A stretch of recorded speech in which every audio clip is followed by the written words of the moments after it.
Yeah. Hey guys, good morning. It's Friday. Friday fun. Friday, no BS Friday. Good morning. Not quite as chipper. It is, I don't know, 9 o'clock. We're coming on early. I'm heading out camping and hiking for the night. And I'm going to work. With a girlfriend. And Carmen's going to work. So we want to make sure we hop on here so you guys can have some goodness before your Friday starts. Real quick, I wanted to do a big thank you to everyone that has emailed me, texted me, reached out to me, and just said that they love the program that I have just put out. So what it is, I'm going to put the link on this video for you guys. It'll be above or below. I don't know which one. But it's 4 weeks, Survive to Thrive. And so basically what it is I have broken it down into 4 weeks on...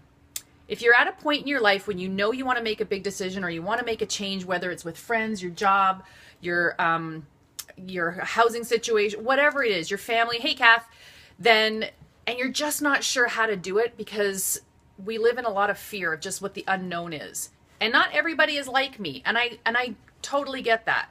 I'll use me and Carmen for an example. We're standing on a cliff. You're looking over the edge. I'm ready to jump. One of my things is I want to go hang gliding this summer. He'll be on his stomach crawling to the edge looking over. One of our good friends, Justin, used that analogy and I just loved it. It really happens. It does. We go hiking and she's at the top and she's like, let's go up here, and I'm on my stomach shuffling thinking, what if a giant wind gust just launches me to my death? It's very uncomfortable. Just seeing her makes me sick. So try living with that. So that is what my 4-week program is all about. Every week we break it down. We just go tiny bits at a time and learn how to embrace that feeling of fear and what that looks like and how it can empower you when you actually do take those steps. So thank you again for all the awesome feedback that I've had. I really do appreciate it.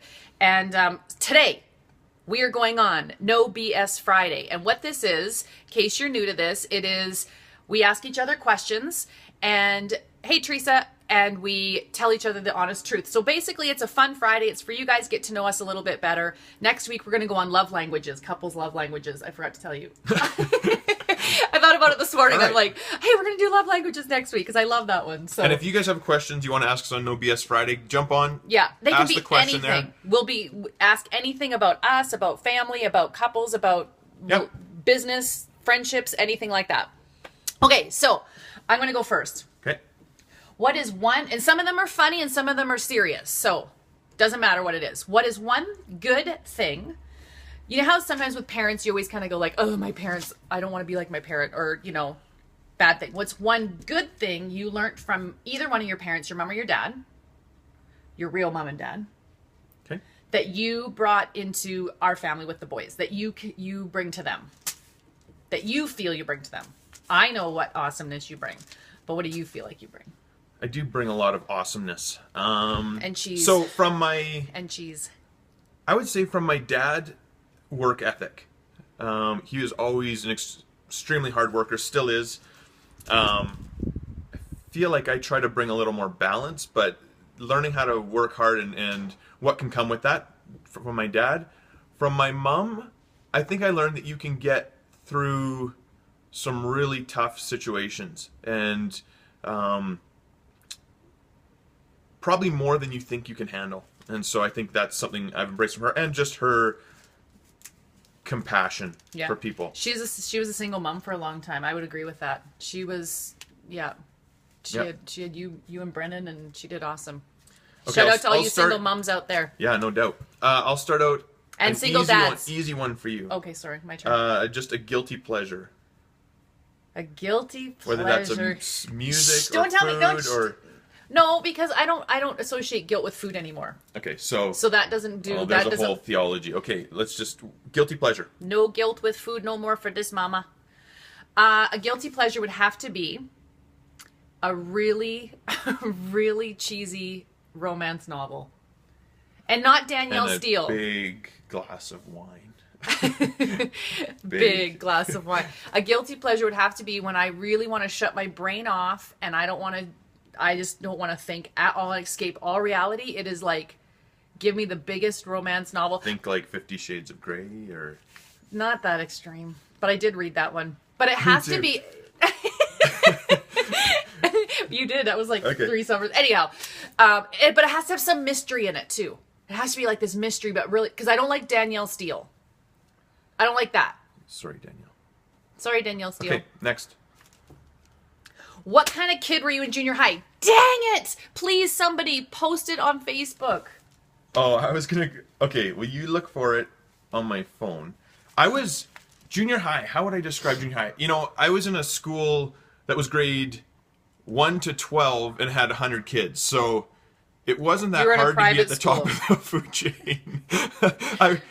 I thought I was really cool. I was definitely Were you a athletic? jock. Yeah, like everything was sports for me growing up. It was How was my your... complete identity, I think, revolved around sports. I had seasons of junior high? short. Oh, here's a good picture. Short on the sides and top, and mullet with a home perm in the back. His mom still asks for home perm. Carmen's like, that's enough. It was. His mom It was still not wants a the look home that perm. I'm proud of as I look back and think, what was I doing? That was not my best choice.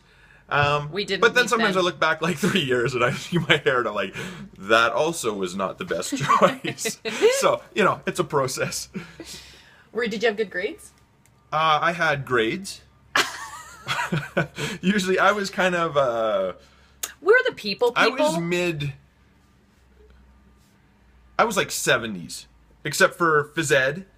Julie, and you can't go wrong with phys a ed home and perm. woodworking, stuff like that, 95-100%. So you work with your hands really All well. of my core subjects, yeah, I was kind of 65 to 75. Yeah. Okay, next question for you. Okay, well, keep it rolling, people. Parenting oops.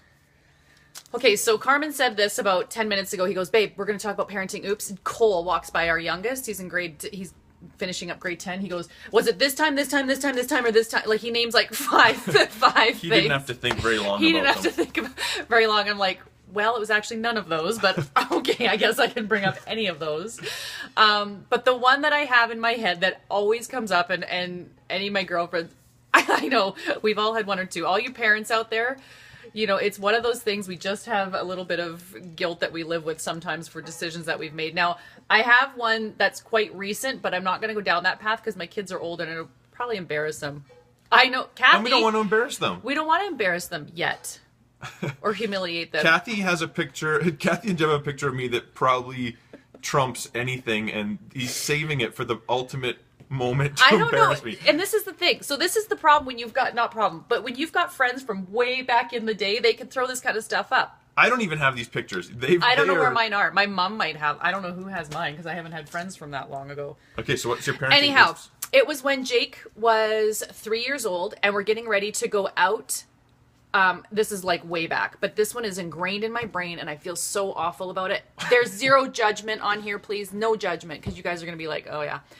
So we're getting ready to go out. Cole's in his little car seat beside the door. Downstairs, we're in Hidden Valley. And I'm in a rush. I'm getting ready to go to the gym because I am on a mission to go to the gym. Do you know this story that I'm going to talk about? I suspect I do. Cole, do you know it? Cole goes, did you just leave me? That did happen before too. I've left him in the garage. Like, he's in his bucket seat. He's quiet. How am I supposed to know he's there? No, that wasn't the time, hon. So we're getting ready. I'm like, Jake, get your jacket on. No, I don't want to get my jacket on. Like, Jake, get your jacket on. No, I don't want to get my jacket on. So I'm zipping up his zipper.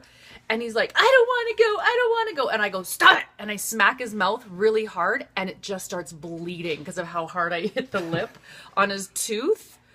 I took off his jacket and I probably hugged him for an hour. And I forgot all about Cole. I felt so guilty. And to this day, that is still in my brain. I don't know why. Because there's been so many other things I've done as parents. I remember him falling off the counter in his car seat while you were in the shower. That was Cole. That was head first into the... It's terrible. Anyways, those aren't even... They don't remember those things. The things they remember is when they're older and things that we've done. And we've embarrassed them and we've done stuff like that. So, come on, parents. You all know. Thumbs up. We've all been there. All right. And then we just... Yeah, I know. And then we just pray that they turn out well, which ours have. So, guys, next week, that was our Friday. Go back and listen to it. Thanks for all the repeaters that are going to watch this later. Hey, Holly. So listen, next week we're going to be talking on love languages with couples. And it can work for friends. Bring those hearts on, girl. They can work with friends, couples, relationships, significant other, partners, whatever you want. Kids. So we're going to talk on that next week. So tune in. Make sure you dial in for those because it's going to be awesome sauce. I got to give a shout out to Nadine because she destroyed me at boot camp this morning. I couldn't pick up my water bottle to take a drink. Literally. Nadine! I literally could not lift my water bottle. Really? So, yeah. Good girl. It looked like a good one. All right. I'm out of here. Okay, Have guys. a great day. I'm heading off Peace to the out. mountains and hiking. Okay, love you all. Thanks again for jumping on, and we will see you on Monday. We're putting our house up for sale on Sunday, so watch for little pictures of our beautiful little house going up for sale. Okay, love you guys. We will chat with you soon. Bye.